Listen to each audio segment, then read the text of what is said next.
Humphries. Welcome to the CU CateCast, and welcome to everyone who's here with us. It looks like there'll be a very slight turnout this evening, but everybody being here already, that's okay. From the beginning of the church, the Lord has revealed all sorts of utterly unexpected supernatural things that were baked into this world, or that He has added to this world, which we didn't expect. Now, that goes back to the very, very beginning, where the Lord sent angels that we didn't necessarily expect, where the Lord, took the Red Sea and split it in half, or stopped the Jordan River flowing. The Lord has done all sorts of miraculous things, but by the time we got to Jesus, we thought we had the picture mostly drawn. And yet we now know that in the course of the last 2,000 years, the Lord has done all sorts of incredibly bizarre things.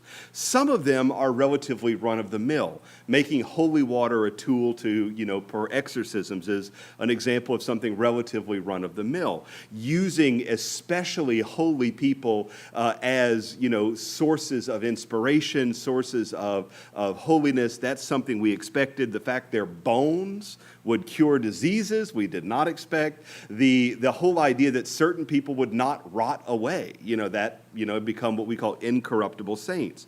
Unexpected things. The idea that, as we see in Acts chapter 5, the shadow of St. Peter would heal adequately. Unexpected sort of things. And of course, we have all sorts of vague hints in the Old Testament of how these things would work. Certainly the prophet Elijah sets up a lot of what could be, but it's incredible to think that the supernatural world is not as far away as our world around us would tell us it is, right? We're told that the ghost hunters see all sorts of crazy things at that random mansion on the History Channel, but we don't have any sense at all that angels could have an actual effect on our day-to-day lives. And so one of the things I like to do, and I gave a similar talk to this about a year ago, is to point out, just from time to time, those mystical things that are part of our day-to-day life. And I don't generally like to go as far away from our era as I can and go to the 200s AD. I want to point out some of the folks more to our own era. Now, I would strongly encourage that you continue reading and studying this stuff on your own, because it's wonderful. Now, the very best books on this are as cheesy as it comes. Bob and Penny Lord, two Catholics from New Orleans, Louisiana, who did a series of television shows that I've been trying to buy on DVD for a while now, and a series of books called Saints, Mystics, and Stigmatists Down Through the Ages, The Incorruptibles. They wrote like 13 of these books, and they are wonderfully cheesy. You get about 8 paragraphs where they explain what actually happened, and then you've got a picture of Bob, and you've got Penny, who on the show would go, "Here's a picture of Bob standing next to Father Smiskin. He's at the shrine here in Habushkin." And it's delightfully, if you know people from New Orleans, wonderfully absurd. So I would strongly recommend, if on EWTN you see the Bob and Penny Lord show, tune in. If you can get a hold of those books, do so. I know they're available on Kindle, but they're wonderful. So anyway, a lot of what I'm doing, I'm taking from Bob and Penny Lord's wonderful St. Margaret Mary loved our Lord. Do you love our Lord? Here's another picture of Bob standing next to the shrine with Father Keasty. It's wonderful, wonderful stuff. At any rate, so here are a handful of saints that are worth thinking about who had wonderful, mystical sorts of things. Let's start with one of my very favorite saints, St. Joseph of Cupertino. St. Joseph of Cupertino, this is southern Italy, kind of where the heel of the boot is. Born 1603, he becomes a Franciscan in this town of Cupertino, this area of Cupertino. And from a relatively young age, he's a devout, holy guy. He's your standard issue Italian saint, that's going to show up in Butler's Lives of the Saints. And he's a happy little Capuchin monk. Everything is good. And then suddenly and unexpectedly, one day he's praying, and one of the brothers looks over and gasps because Joseph is now floating a few feet above the pew, just levitating in midair. If that's where it went, there are a handful of saints that have done that. They're deeply in prayer, and they get drawn up to the Lord, and they're floating a few inches or even a few feet above the ground. Where it got bizarre is that Joseph, as a Capuchin monk, was expected to be outside a good bit for whatever series of reasons. And the Capuchins wear these huge kite-like habits, big brown kite-like habits. And I imagine you can see where I'm going. He's outside and he's saying some prayers as he's walking from one job to the other, and he's floating a few inches off the ground. The wind catches him, and not once, not twice, but a couple dozen times, poor Joseph is deeply enmeshed in prayer, and he's flying through the air like a kite 400 years, before flight existed. Da Vinci had barely gotten his sketches drawn, and here's the flying monk who's just through the air. And the farmers at first were freaked out. The devil has him. But after a while, it became one of these wonderful quirks of our community. And you can imagine how delightful it would have been if Father Ferry, for example, would go outside and say his rosary and then just be caught up in the wind. And there's, people outside, in Lake Providence looking up and go, oh, Father Ferry's caught up in prayer again, just flying through the air. It's wonderfully bizarre. It's not one of these things that necessarily does anything for anybody. And that's one of the things that makes a charism, which is a word we use in the church for a gift of the Holy Spirit that does not in some specific way do something. We use charisms when we talk about our entire religious order to talk about the purpose they have. But when we talk about an individual gift given to an individual person, we kind of think of a charism as something that is given as a gift to that person. It may or may not have a specific purpose. It's just there to glorify God. And a monk flying through the air like a kite in the 1600s, that's really all it accomplished, was glorifying God. But we love Joseph of Cupertino. Funny, the only thing that would weigh him down was money. And so from time to time, the brothers, if they went outside and it was a windy day, would take a few coins and sneak into his pocket. And it would weigh him down like a millstone, but it would be so heavy for him, even if he didn't know it was in his pocket, he wouldn't be able to walk. It was so heavy. So it's a wonderfully bizarre set of stories. There are some books about him, but for the most part, he's the great flying monk. And it was just one of these things where you go, sure, okay, great. And so definitely worth looking into if you're interested in this, but it's a wonderfully insane story. The second one, and I've mentioned him more than once in this parish, is St. Simon Styleitis. And here we are going way, way back. This is the 390s AD, and this is in Syria near Aleppo in Syria. You have this guy, and this is a time where what is called white martyrdom is a big deal in the church. There had been red martyrdom when you could get murdered for Jesus, and everybody wanted to do that, right? Because you get to go straight to heaven if you get red martyrdom. But once you can't, get murdered for loving Jesus anymore, folks started to go into the desert and live these lives of extreme asceticism. St. Anthony of Egypt is one of the ones you'd want to look up if you're interested in this white martyrdom. But after this had been going on for a bit, Simon Styleitis, who desperately wants to embrace this life of fasting and this life of isolation and hermetical life, builds what we really have a hard time understanding what it looked like exactly, but functionally some kind of pillar, right? Probably about 2 to 3 feet by 2 to 3 feet, and whether it's made of wood or stone, we're just not 100% sure. But this cat climbs 20 or so feet into the air, and he just sits on this pillar.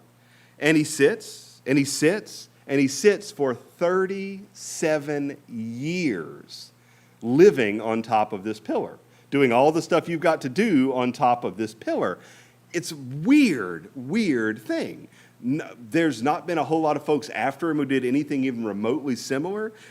There's not been some kind of, specific, explanation of why he felt like he did it. He simply wanted to embrace a life of asceticism, and he felt being in the scalding hot sun on top of this pillar would be a way to do it. Of course, people showed up randomly to bring him gifts of food and water and to ask for his prayers, but they basically had to shout to him on top of this bizarre pillar, and he lived there for 37 years. I don't know. I've got no idea why he would do something like that, except this life of penance and asceticism. But he, of course, had a lot of mystical things associated with him, where people would come and pray and be mystically healed. People would come and pray, and he might say one word, and they would feel like it was this brilliant insight. And it became this kind of thing where he was considered a living saint for this bizarre activity, but the Holy Spirit used that to great effect in a lot of people's lives. And it's about as weird as people going down into the catacombs at night to ask St. Sebastian to pray for them, or to ask, St. Blaise to pray for them, and then coming up, from there, having left their fever behind them, sort of thing. Why does it work? We just don't know. It's bizarre. The patron saint of parish priests, Saint Jean Vianney, who is also called the Curé of Ars, Ars being a town in southern central France, born in about the year 1786, did most of his stuff right around the turn of the 19th century there in the 1800s, is one of a number of saints who had actual fights and battles with the devil. Right, so they would actually see the devil and then either have fist fights with him or fight with a stick or, whatever the case might be. Some folks who feel less mystical, like Thomas Aquinas, also had direct back and forth fights with the devil, but John Vianney is probably the most famous of those because Vianney would come downstairs bruised and beaten and have, blood dripping out of his eyes, and he would say, they would say, "What happened? You got someone broke into your house and beat you up?" And he would say, "No, I spent the evening talking with le grappin," the French word for the rake. And it's just kind of this bizarre thing. And he would never talk about it, even though everybody knew what was going on. And ultimately, his spiritual director, who is not supposed to say anything after you die, be careful with your spiritual directors. His spiritual director told everybody after Vianney died what had been going on for all the course of these years. But John Vianney's story is remarkable. He was a smart guy. He struggled with language, something I can relate to. He was assigned to a podunk village in the middle of Nowhereville, USA, and he preached and he prayed constantly. He ate very, very little. Toward the end of his life, eating only what we would consider like a fingerling potato or a new potato a day. That would be kind of his entire intake of calories. But he was considered an incredible preacher and a remarkable confessor. Toward the end of his life, he was hearing confessions for 18 to 20 hours a day, every day. He'd spend 2 hours in the men's confessional, and then he'd stroll over to the women's confessional because they were separated, and that was his day. I mean, for, day in and day out for the last several years of his life, he basically heard confessions all day. Then he would take a break. He would go teach CCD for 20 minutes. He would offer Mass. He would go say his own prayers and eat his potato and then come back to the confessional, sleeping for roughly an hour a night toward the end of his life. But the remarkable thing about him is this battle with the devil, which is, again, a very, very real thing. Exorcists will often talk about physical interaction with the devil, where it's not just a matter of some kind of random conversation or scary words, but there's a real back and forth. And so St. John Vianney is one of many who had that intense kind of spiritual experience. Moving backward a little bit in time, we can look at Jeanne d'Arc, St. Joan of Arc, who had, of course, locutions and visions. She becomes one of the interesting saints because she represents an entire category of warrior saints, saints who prayed, saints who had a deep connection with the Lord, and then the Lord sent them to do some great feat in the world of politics or the world of statecraft. People will argue about Constantine, whether he actually saw the vision before the Battle of the Milvian Bridge or not, but everybody kind of agrees that Jeanne d'Arc is a wonderfully bizarre situation. She was born in 1412. She died in 1431. Very, very young girl, and all this happens basically in Normandy. From a young age, she's visited by saints that would not, for our purposes, line up as the right folks to get excited about, right? We've seen all the saints. We can read the books. And so we say, well, if you really want to get into it, you need the big boys. You need the Blessed Virgin Mary. You need to get St. Peter to come in on your side. But she saw St. Margaret. She saw St. Catherine and St. Michael the Archangel, who's definitely one of the big boys. And she is given incredibly specific information. You could imagine our own mayor, governor, president, whatever, wanting to be given incredibly specific information, like she was told by the saints exactly what the English were going to do, or what the other side of the French army were going to do, or what they were going to try to argue with, which is why she was accused of witchcraft, because people thought she was talking to devils rather than the saints, because why would the saints be giving you what the Dauphin's battle plans are? That doesn't make any sense. And yet that's the way it played out. She was historically important for a pile of reasons, but when it comes to the kind of supernatural gifts, it does break into our heads just how weird the Lord is sometimes. because, we're saying, gosh, statecraft doesn't matter. We just want to get folks to heaven.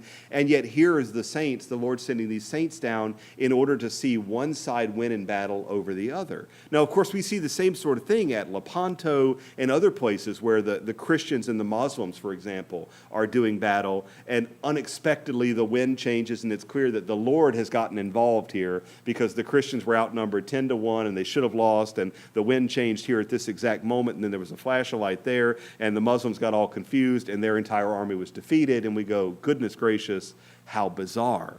And yet Saint Jean d'Arc becomes a kind of an icon for us of all those weird saints who were given information about this world and how that played to their effect. Many, many people believe that St. John Paul II had the same sort of experience where he had this almost mystical ability to determine what Gorbachev was going to do and what the Russians were going to do and what the Ukrainian Soviets were going to do and what the Polish Soviets were going to do. And he would say this and read that and write that, and it would just spike right at the heart of what the Soviets were doing. And so a lot of folks would look up and go, geez, St. John Paul II seemed like he had been given mystical information about this world for the purpose of political gain, which feels weird, and yet that's sometimes what the Lord does. If we jump ahead just about the same time, we have St. Catherine of Bologna over in Bologna, Italy, famous for bolognese sauce and nothing at all like our bologna, which is just not okay. But if you ever go to Bologna, you can eat the bologna there, just don't spell it with a Y, et cetera, et cetera. So 1413, Bologna, Italy, which is just north of the center part where Assisi is. So if you're not familiar with Italian geography, if you take the boot and you take right there where Rome is, just a little above that toward the middle, not quite into where the whole continent is, where the boot stops, that's Bologna. She's been dead for several hundred years, 500 years, 600 years. I don't remember the exact date of her death, but she's been sitting, thanks to some wire, bondo, and twine, or the Italian version of same, sitting in a chair in a convent in Italy. They took the dead woman, rednecked her together into a chair, and just left her sitting there. They left her out in the elements for 300-400 years. And then finally someone said, we should probably, put a box around her or something. So they put a glass box around her, and she's still there. I mean, this is just bizarre. This makes no sense. She is one of a number of incorrupt saints. Now, she's been out 600 years. Her face is starting to look her age. But I mean, again, she's, 600 years old, and her face is just starting to look like maybe she could use a little touch up with the Revlon lady. And it's insane. It boggles the mind. And she's one of a handful of these incorrupt saints. In her lifetime, Catherine was devout, she was pious, she had a series of visions of saints, and she was deeply pure. That was one of her big spiritual gifts, is that she was incredibly pure before the Lord. And so this idea of being very pure before the Lord is expressed in this incorruptibility. Now, the Lord does some weird stuff with this. There's another saint, a saint from Lebanon who died in the 1800s, who was incorrupt for a long time, and then inexplicably associated with the Second Vatican Council. They dug him up in 1962. He was incorrupt. They dug him up again in 1965 to beatify him at the Second Vatican Council, and he had corrupted in those 4 years. And there's all kinds of people who write all kinds of stuff into that symbolism and omen and whatever. The Lord does all kinds of stuff, and we simply don't have the capacity to understand why. There are some saints who have been incorrupt for 50 years, and then they open the casket again, and all that's left is a jawbone, which is perfect, but everything else is not, which is gross. There's another one whose tongue was incorrupt, but the rest wasn't.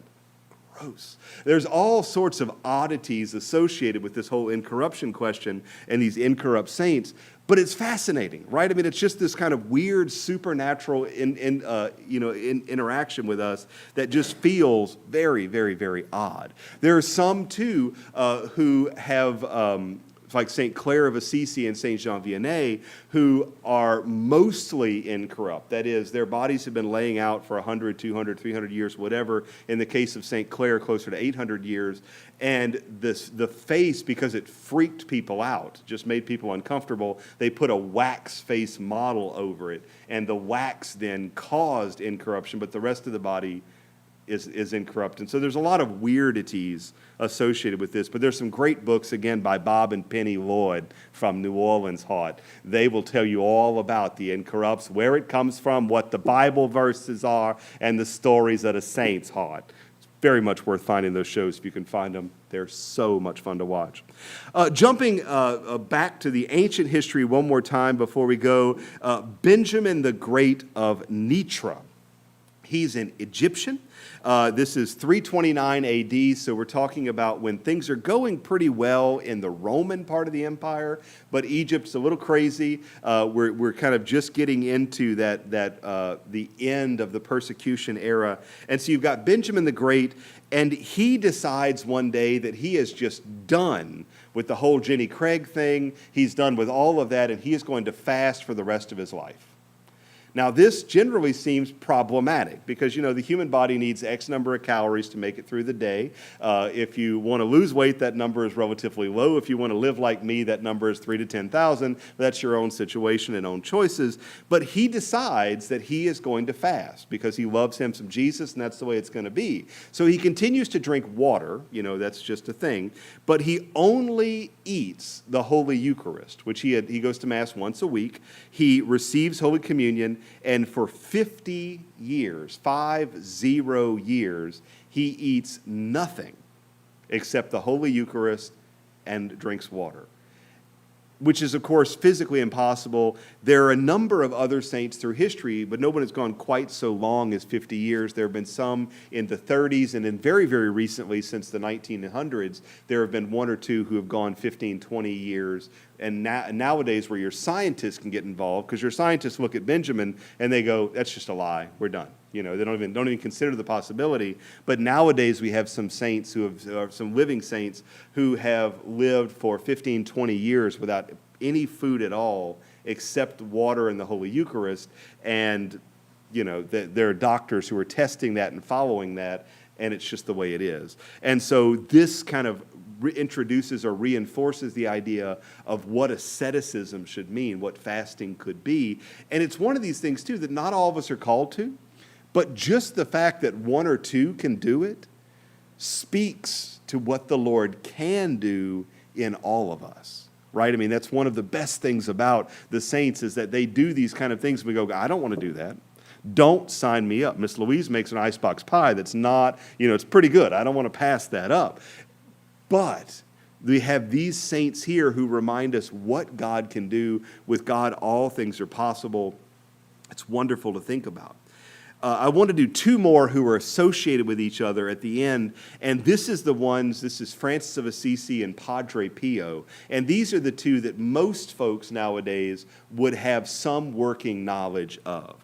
St. Francis of Assisi, everybody knows, well, even if you just know him from the little concrete statue with the bird, everybody knows Francis of Assisi. But Padre Pio was very, very similar to him. Francis, of course, founded the Franciscan order. He was born in 1182. He founds the Franciscans in the early 1200s. He is a playboy. He's a brat. Everybody knows this basic story. He has a conversion experience, and he embraces the life of poverty. He has a pile of mystical experiences. He has the cross at the little church of San Damiano speak to him. So he goes down and he rebuilds the Portiuncula. There, the story of the lepers, where he sees a leper and he's disgusted and he feels bad about that. So he goes and kisses the pus on the skin of the lepers, which is another nice thing to think about. There are the stories where he feels vaguely tempted sexually, so he sees a rose garden and jumps into the rose garden and rolls around as an act of penance,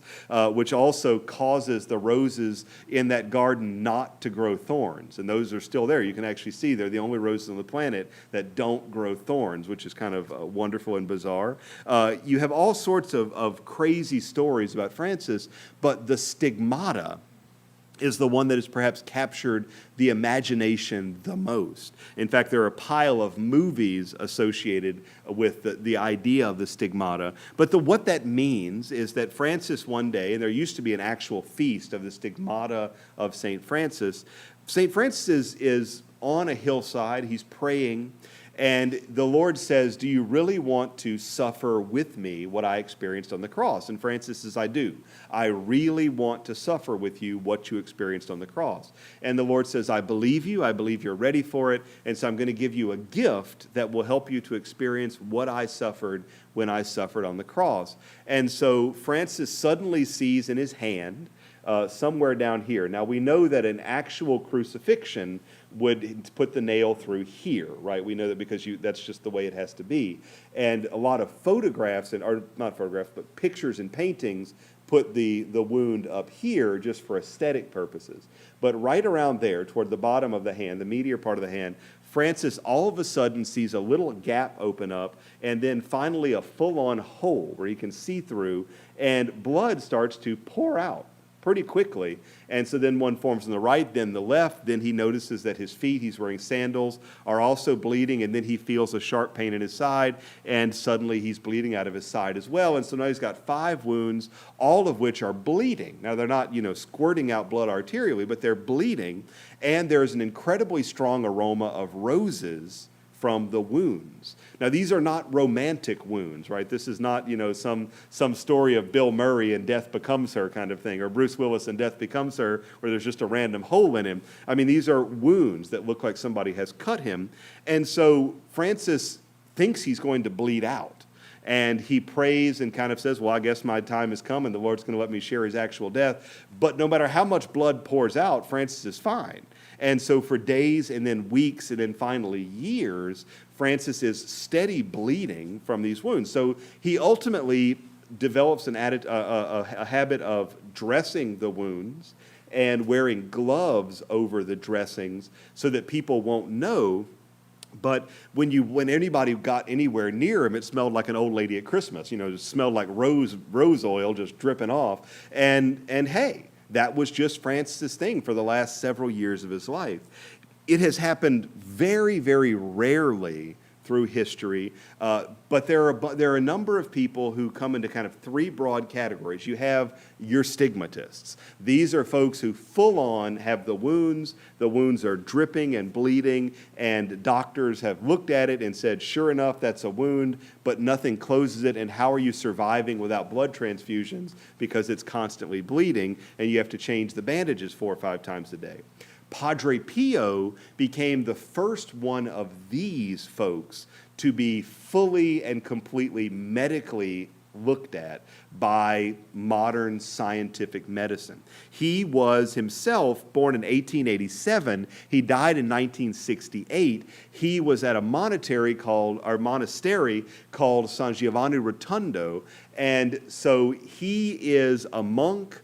He starts to develop these wounds, and he goes to his superior, to the abbot, and is like, listen, I got an issue. I prayed, Jesus gave me these wounds. This is going to cause some drama for the congregation. I appreciate that. What do you want to do about it? And so the superior looks the situation over, and the superior, being a typical 1950s, religious superior, says, I think you did this yourself with a dirty spoon. And so he calls the doctor in, and the doctor looks the situation over, and he says, it's not self-inflicted. I mean, that's definitely the case. And so the doctor does x-rays, he does blood tests, he does a pile of stuff. He treats it with every kind of medication, salve, packs in there all the stuff you do, for battlefield dressing. The doctor tries to heal the wounds. And the doctor comes back again and again and again. And after months and months of this, finally the superior is looking up and going, I don't know how, but I still believe you're doing it to yourself, because he's an Italian. This is Italians. These are the mountain Italians south of Rome. That's tough folks to deal with. And so this cat basically is just not buying it. After a pile of medical tests, the abbot, basically, who's not an abbot, but we'll call him an abbot for the sake of simplicity, says, you know what, because you're doing this to yourself and I don't know how, you're not allowed to preach anymore. You're not allowed to write anything other than private letters. You're not allowed to publish anything, and you're not even allowed to publicly hear confessions. You know, you can't even sit in the box because you're doing this to yourself and I don't know how. And so for a couple of years, poor Padre Pio, who is this great saint, you know, who's got these stigmata, has a doctor steady coming and packing stuff in to try to heal these wounds that just won't heal. Finally, thanks be to God, after years of humble obedience, the new abbot kind of cat comes in and goes, listen, the previous guy was a doofus. It's the real deal. You know, go full on St. Francis, put a little packing over it so you're not dripping everywhere. Put on the gloves, you know, the fingerless gloves, because apparently, you know, it was always the 1980s New York cab driver look for the monastery, and just live your life. And so Padre Pio then began celebrating Mass again. His sermons were considered okay, but his Masses would take 2 and 3 hours at a time when a Mass at a monastery usually took 30 minutes, because he would become so lost in ecstasy as he lifted the host above his head that the host would sometimes stay up for 45 minutes, a full hour in the middle of his Mass. And nobody even understood how he could keep his arms up that long.